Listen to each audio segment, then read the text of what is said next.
Cuarta parte. Otoño. Capítulo 1. Acoger avellanas. Dick, vestido con su segundo mejor traje, irrumpió en la sala de estar de Fancy radiante de felicidad.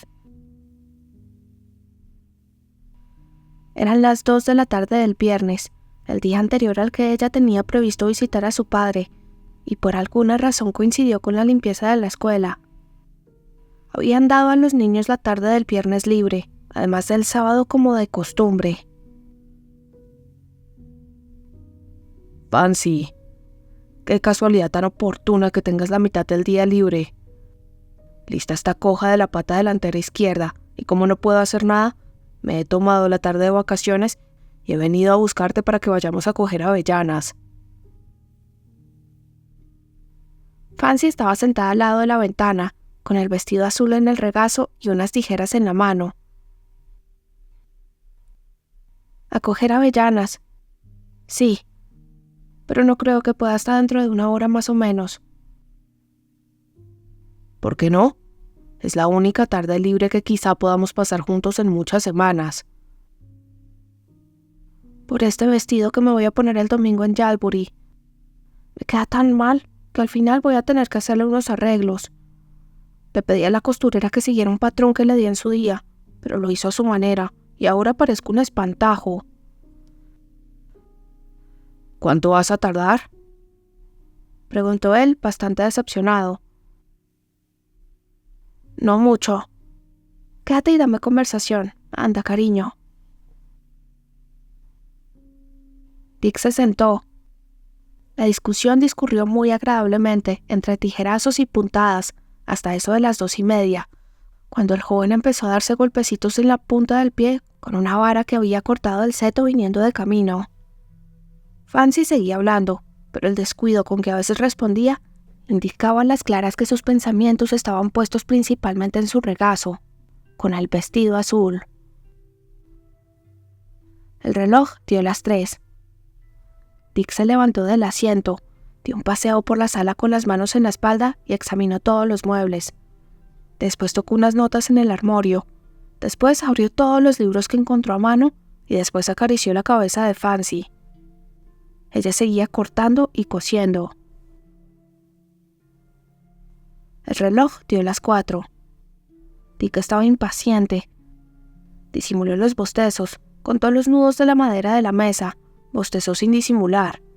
Contó las moscas del techo, lanzó un bostezo tremendo, fue a la cocina y al fregadero, y estudió tan a fondo el principio mecánico que activaba la bomba de agua que habría podido dar una conferencia sobre su funcionamiento.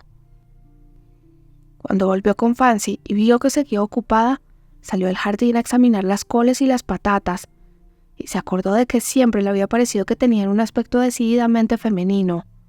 Luego arrancó unas cuantas malas hierbas y volvió a la casa.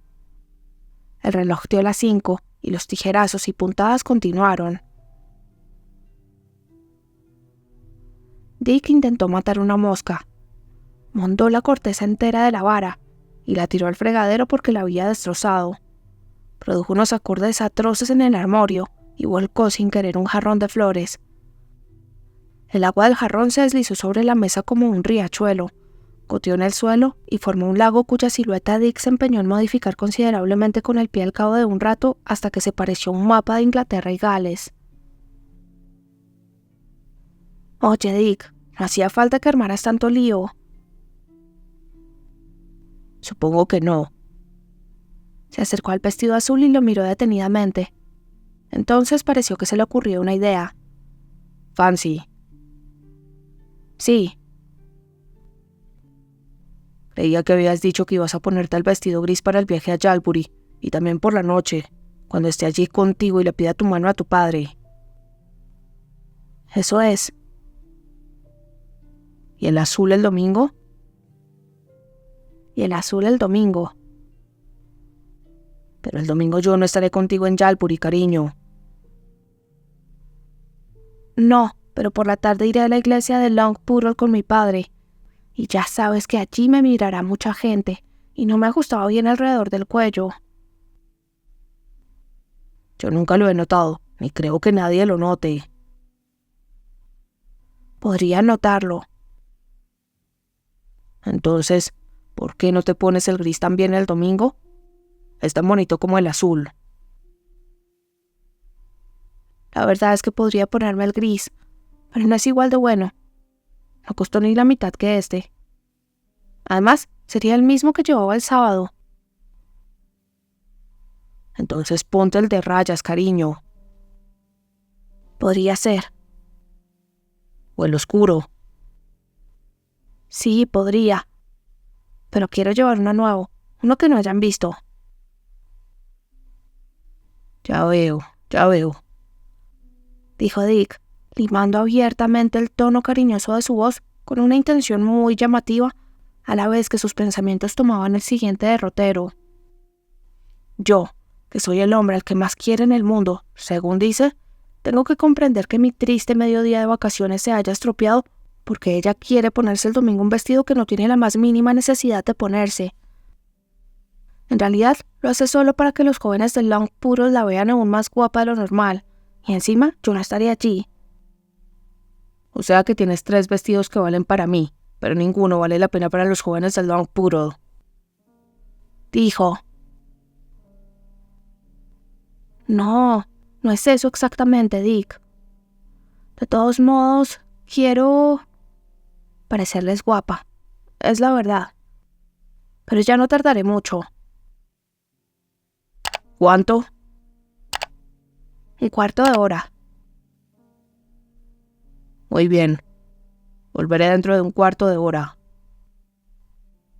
¿Por qué te vas? ¿Por qué no puedo? Se marchó, echó a andar por el camino y se sentó en lo alto de una cerca. Allí meditó, y cuanto más meditaba, más furioso se ponía, y más se convencía de que la señorita Fancy Day le había hecho perder el tiempo de una manera escandalosa. Es decir, que lejos de ser la muchacha sencilla que nunca había tenido novio, como le había asegurado solemnemente una y otra vez, era, sino una coqueta, una mujer con un sinfín de admiradores. Una chica desmesuradamente preocupada por los vestidos. Una chica de sentimientos cálidos pero poco profundos.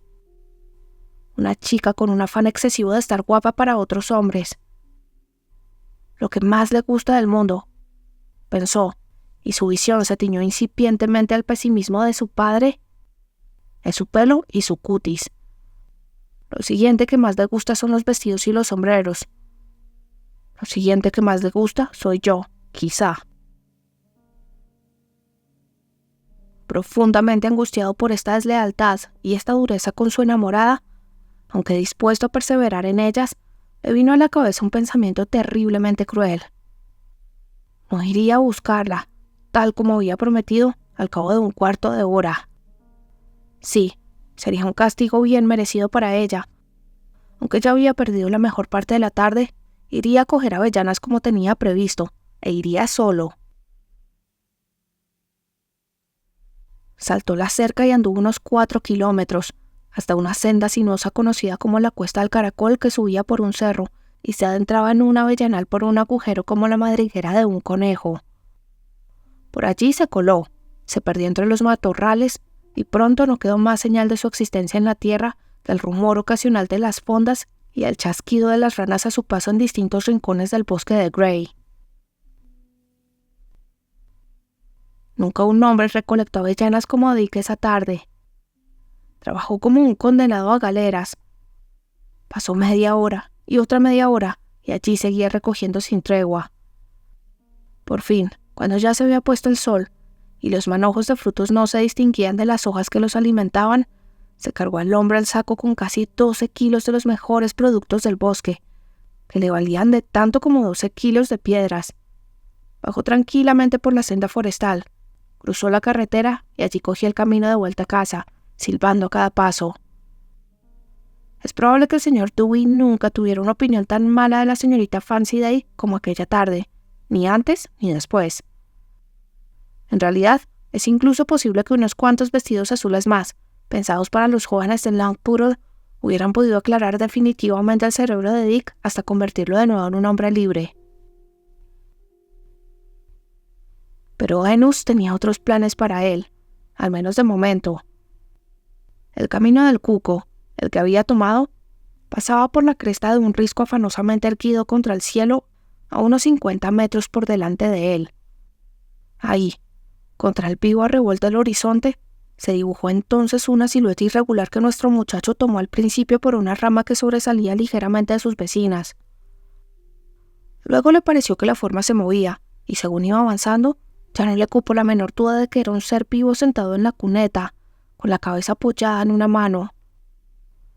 Como las hierbas que cubrían el margen del camino ensordecían los pasos de Dick, la persona en cuestión no lo reconoció hasta que lo tuvo cerca. La silueta se levantó de un salto, y Dick se vio cara a cara con Fancy. «Dick, Dick». «Ah, eres tú, Dick». «Sí, Fancy», dijo el joven en un tono muy arrepentido y dejando en el suelo su saco de avellanas. Ella corrió a su encuentro, tiró el parasol entre la hierba y apoyó la cabecita en el pecho del joven, y comenzó un relato desilvanado e interrumpido por un llanto tan histérico que jamás en la vida del amor se había visto algo superior en intensidad. «¡Ay, Dick!», sollozó. «¿Dónde estabas? Me deshecho en angustia pensando que nunca volverías a mi lado. Esto es una crueldad, Dick». «No, es justicia. He estado dando vueltas y vueltas por el bosque de Grey, tratando de encontrarte, hasta que me sentí agotada y sin fuerzas para dar un paso más y tuve que volver. Ay, Dick, en cuanto te marchaste, me di cuenta de que te había ofendido y dejé el vestido. No lo he terminado, ni tengo ya intención de terminarlo. El domingo me pondré uno viejo. Sí, Dick, eso haré, porque lo mismo me da ponerme una cosa que otra si tú no estás conmigo. Tú crees que no es verdad, pero lo es.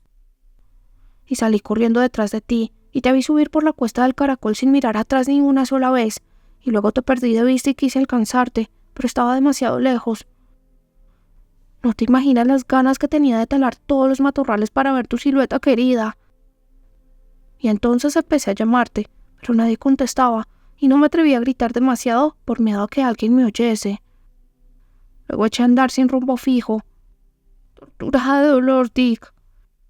Y después cerré los ojos y me dio por imaginarte mirando a otra mujer, a una muy guapa y bonita, pero sin una pizca de cariño de verdad en el corazón, y me imaginé que pensabas, vale tanto como Fancy, porque Fancy me ha mentido, y es una coqueta, y se preocupa más por sí misma que por mí, así que ahora me haré novio de esta. No hagas eso, Dick, con lo que yo te quiero. Huelga decir que Dick renunció a la libertad en ese mismo instante, y la besó 10 veces, y prometió que ninguna mujer guapa como la aludida absorbería jamás sus pensamientos. En definitiva, que aunque se había enfadado con ella, el enfado era ya agua pasada, y en lo sucesivo, y para siempre, no existiría para él nada más que Fancy o la muerte. Y volvieron entonces a casa, muy despacio, por lo cansada que estaba ella, que además de reclinarse en el hombro de él, recibía el apoyo de su brazo alrededor de la cintura, aunque en el último trecho del camino se recuperó de su desesperación lo suficiente para cantarle. ¿Por qué has venido aquí, si se puede saber? Tampoco es necesario describir con detalle que el saco de avellanas quedó olvidado hasta 3 días más tarde, cuando se descubrió entre las zarzas y se le devolvió, vacío, a la señora Dewey, pues llevaba sus iniciales bordadas en hilo rojo, y que ésta se rompió la cabeza pensando cómo demonios había ido a parar su saco al camino del Cuco.